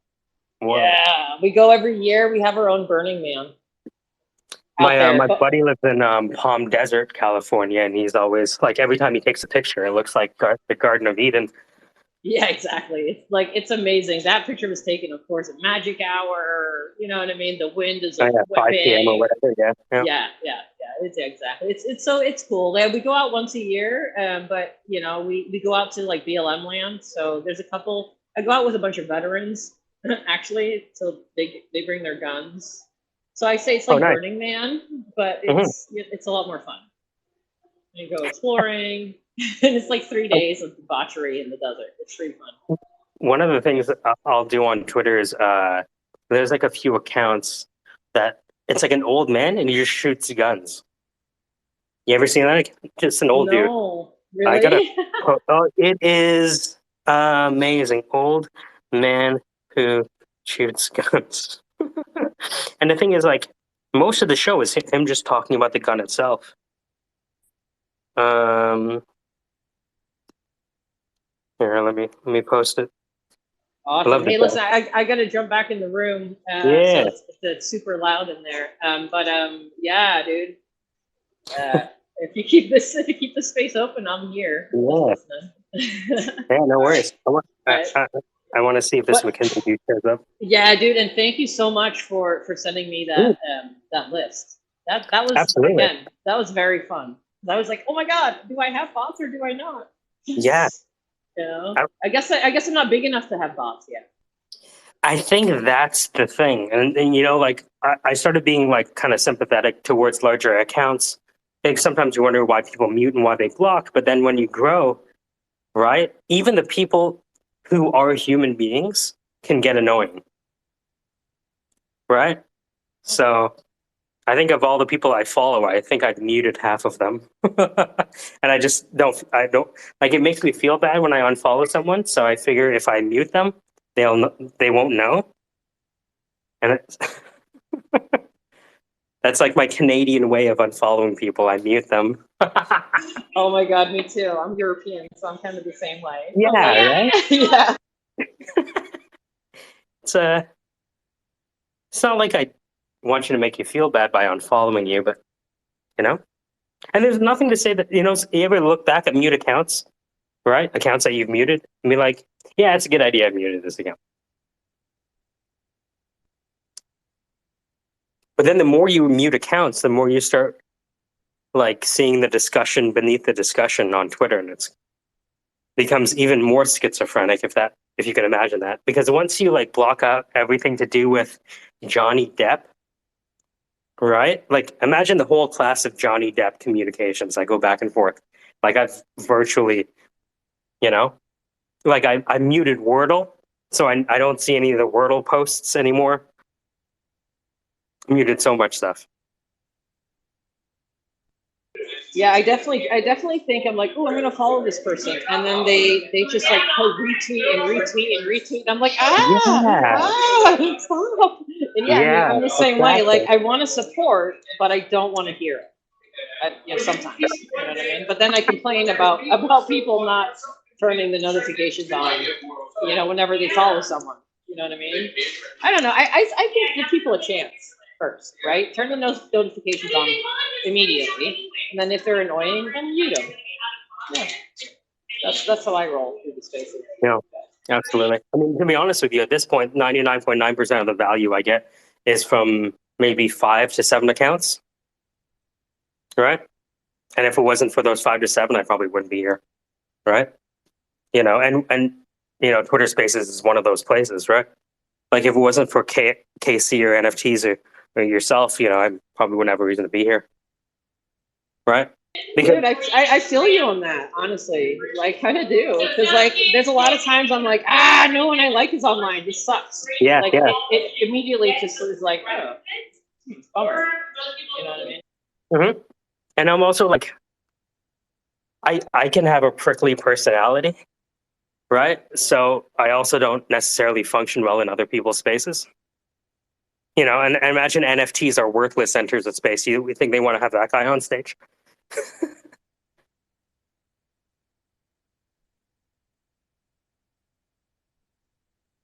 But No, they need people like you on stage. So. I don't know. I love the Twitter space. It's great. You get to meet so many different people. You know, great personalities. I would have never met you otherwise. Never in a billion years would I have met you. Probably not. No, I Right? know. I know for real. Yeah, Right, my I brother. would have never met Casey. How the fuck would I have ever met Casey? You know what I mean? In real life, like there's no way. He lives in the middle of nowhere. You know? Like all the way across the country. Yeah, Yeah, you're right. I would have never met like never. never. Right? I love it. I love it. And you know, and Alright. it's what I like about it is like it brings people, as you said, like you've never have met, and you never know who you meet, right? And it's not about like what can you get out of the other person. It's more like, wow, what can I learn from the other person? Like I've learned so much from people that I would have never have talked to. You know what I That's mean? In the real I, world. I'm now reading about 4 different books at the same time because of these guys. I'm reading one on the Vatican, the one on J.P. Morgan. I'm reading one on a system of objects, and then watching this guy Peter Zion, his lectures. All because of these folks. They're like, you have to read this book. And you know, if KC tells you have to read a book, you're going to read the book, Well, yeah. right? He is the voice of God. Yeah, he sounds like it, right? The sexiest voice of God ever. Casey is I'm Casey. He came up with a sexy exchange yield coin, where you have to have savings to have exchange to have yield, right? Oh yeah, I know. Oh, I know. It's great. It's brilliant. Well, you know, when I first met Casey, I said it from day one. I was like, Casey, your financial literacy is great, but you have to make it sexy. I've Yeah. been telling him this literally since October. So he's like, how can I make it sexy? How can I make it sexy? He's so clever. He's so clever. You know what I mean? He's so Well, the clever. thing is, his energy is very rare, right? You know, in a room full of bulls and bears, his energy is very rare.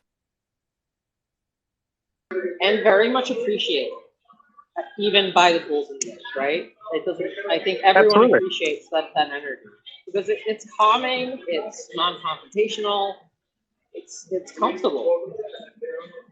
And then when you see someone want to have a fight with it, you're like, wait a minute, Yeah, exactly. you want to fight KC? Yeah. Why? What do you want to fight KC for? Yep. No, I hear you. Yeah. Amazing. So it's so funny. We went this entire space without ever naming it, which I think is great.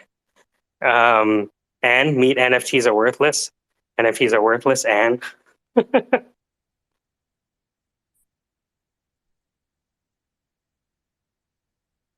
Yeah. I think No, NFTs are worthless is reading over there. I love the name, by the way. Oh, it's so great. It's so good. It's so good.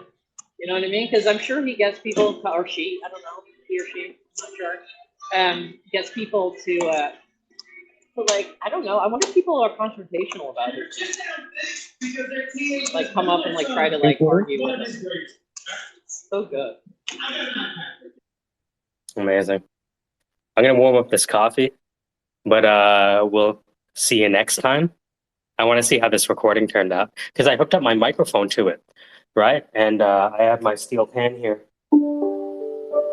So I was trying to figure out, hey, Moplay, what's going on?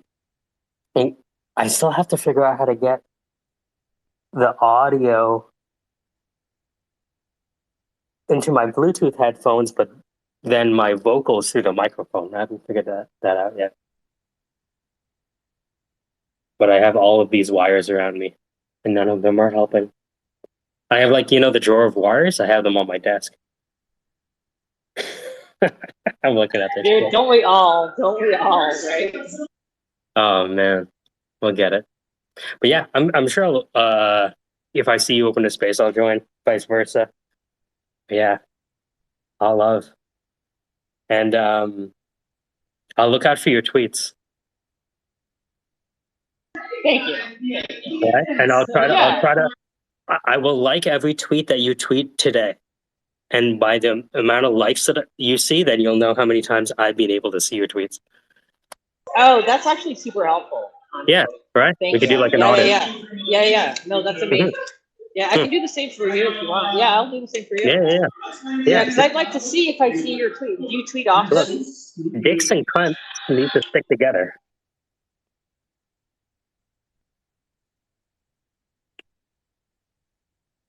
Hell yeah. All love. So we'll talk to you soon. Take care, guys.